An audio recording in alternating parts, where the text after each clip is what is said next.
A menudo cuando tomamos conocimiento de casos criminales totalmente sanguinarios e identificamos personalidades bastante macabras, como puede ser Jeffrey Dahmer, John Wayne Gacy, Pedro Alonso López, nos preguntamos si algo de todo lo que ocurrió en esos casos pudo haber sido evitable.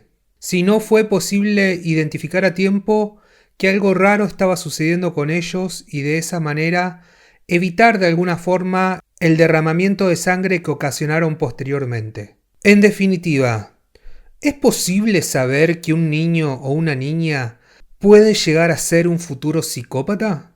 Acompáñame en este ominoso recorrido en donde lo conocido se nos presentará como extraño y lo extraño como conocido. Soy tu anfitrión, Matías, y esto es Luna de Sangre.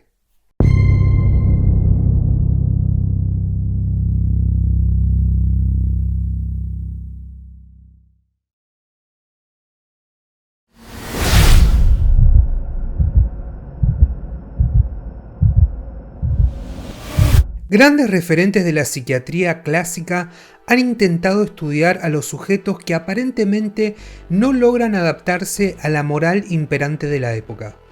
De hecho, la psicopatía como concepto fue acuñada por el Dr. Kraepelin en el año 1903.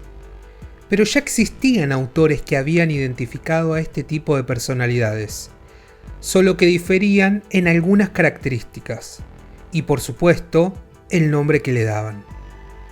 Por ejemplo, 100 años antes de Kraepelin, para Pinel, otro psiquiatra muy reconocido, este tipo de personalidad presentaba una locura sin delirio. En la actualidad también existen grandes referentes para entender la problemática de la psicopatía, como lo son los doctores Kevin Dutton, Robert Hare y Julia Shaw. A lo largo de estos 200 años el concepto ha evolucionado muchísimo, pero un dato crucial es que, a diferencia de siglos anteriores, hoy en día no se considera la psicopatía como una enfermedad mental, sino más bien como una estructura de la personalidad. Existe, por supuesto, un trastorno dentro del Manual de Diagnóstico y Estadístico de los Trastornos Mentales, que se denomina trastorno antisocial de la personalidad, pero este trastorno no llega a ser lo suficientemente exhaustivo en relación al concepto de psicopatía. Entonces, si no estamos hablando de una enfermedad, ¿cómo podría ser detectada en la niñez? En la década del 60, un psiquiatra forense llamado John Marshall McDonald publicó un artículo denominado The Threat to Kill, lo cual en español puede ser traducido como la amenaza de matar. En este estudio se llegó a conclusiones realmente interesantes, sobre todo en relación a diferenciar lo que es la psicopatía de la psicosis. Pero lo más relevante surge en lo que denominó la tríada a la sociopatía, o como se la conoce hoy en día, la tríada de McDonald. Esta tríada se basa en 3 comportamientos clave que el autor identificó para poder pronosticar con cierto grado de certeza que un niño puede llegar a ser un psicópata en la adultez. Estos 3 comportamientos son la piromanía, la enuresis y el maltrato hacia los animales. Muy bien, antes de continuar con la explicación detallada de cada uno de los comportamientos o componentes de esta tríada, me gustaría hacer una aclaración en relación a que ninguno de estos 3 comportamientos por sí mismos son suficientes para indicar psicopatía, mucho menos de forma aislada, sino que justamente el razonamiento tiene que ser inverso.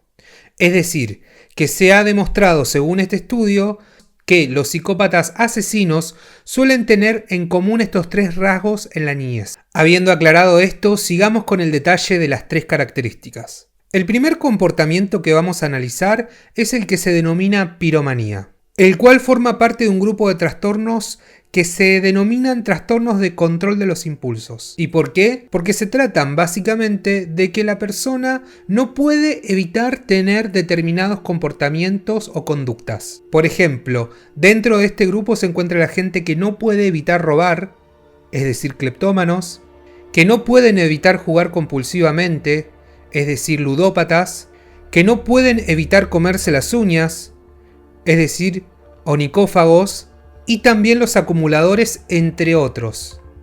En el caso de la piromanía, como su nombre lo indica, es el impulso por ocasionar incendios. En este tipo de trastornos hay una imposibilidad de la persona para evitar generar un incendio, y una vez que el fuego está consumado, sienten una fascinación y orgullo por su obra. De hecho, suelen quedarse cerca del incendio ocasionado, simplemente contemplando con placer que el fuego lo vaya consumiendo todo. Dentro de los asesinos en serie famosos que hayan tenido este tipo de comportamiento, encontramos a Henry Lee Lucas, quien justamente en su juventud inició su carrera criminal como pirómano. Ahora seguimos con la enuresis, el cual es el comportamiento más controversial de los definidos por McDonald. Es un trastorno que se define por la emisión repetida de orina en la cama o en las ropas, ya sea de manera voluntaria o involuntaria. Pero esto requiere además varias condiciones. La primera es que debe producirse 2 veces por semana y por una extensión mínima de 3 meses. Y además que tiene que traer un perjuicio en el desenvolvimiento social, laboral, escolar y en otras áreas importantes del funcionamiento en sociedad. El segundo es que la edad mínima para la enuresis es de 5 años o su equivalente en el desarrollo, y que además no cuentan aquellos casos ocasionados por factores biológicos o fisiológicos, como pueden ser medicación. Y por último, se tiene que especificar si esta enuresis es diurna, teniendo lugar en los periodos de vigilia, nocturna, teniendo lugar en los periodos de sueño, o mixta, teniendo lugar en ambos. Ahora bien, entre los psicópatas más conocidos que presentaban este comportamiento, quizás el caso más emblemático es el de Gary Ridgway, mejor conocido como el asesino de Green River, que de hecho tengo planeado hacer un video analizando la relación de él con su madre porque no tiene desperdicio. Este asesino se orinó en la cama hasta los 15 años y además recibió un trato muy humillante cada vez que eso sucedía. Ahora bien, esta característica de la enuresis suele ser puesta en tela de juicio frecuentemente, ya que es algo muy común entre los niños, por lo cual se cree que tiene un muy bajo poder predictivo o casi nulo. Bueno, y por último vamos a hablar del maltrato hacia los animales. En este caso, y a diferencia de los dos previos, no hay una categoría específica, es decir, un trastorno que dé cuenta del maltrato hacia los animales. Pero ustedes seguramente se pregunten, ¿cualquier niño o niña que dañe animales es un psicópata en potencia? Y la respuesta es que no. Para poder separar las aguas en este aspecto hay que introducir el concepto de sadismo, que en resumidas cuentas se trata de la obtención de placer a la hora de producir daño.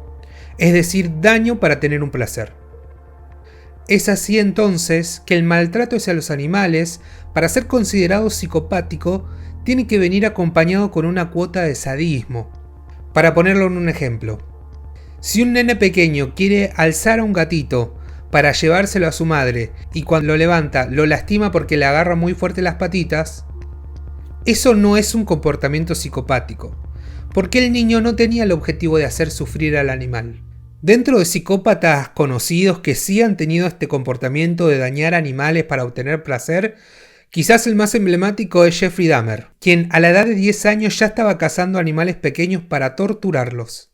Entonces, de esta manera ya quedaría armado el modelo completo de McDonald para predecir psicopatía, con sus 3 pilares: la piromanía, la enuresis y el maltrato hacia los animales. Pero la tríada de McDonald se basa en un estudio de los años 60. ¿Qué dice la ciencia hoy al respecto? Bueno, si bien hay ciertos elementos del modelo de McDonald para ser tenidos en cuenta, lo cierto es que también las críticas hacia el modelo son contundentes y fundamentadas, aunque el mismo continúe siendo utilizado hoy en día en psicología forense y criminología. Se puede decir que a día de hoy el punto que ha logrado tener la evidencia más sólida como signo de psicopatía es el maltrato animal.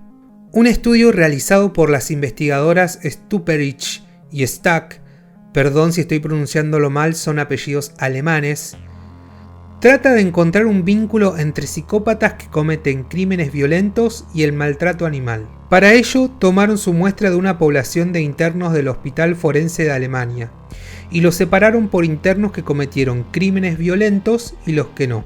A partir de allí verificaron si esos internos habían cometido o no maltrato animal. Y los resultados fueron interesantes porque encontraron que ninguno de los internos que declaró no haber ejercido maltrato animal cometieron crímenes en los cuales estuvo involucrado el sadismo.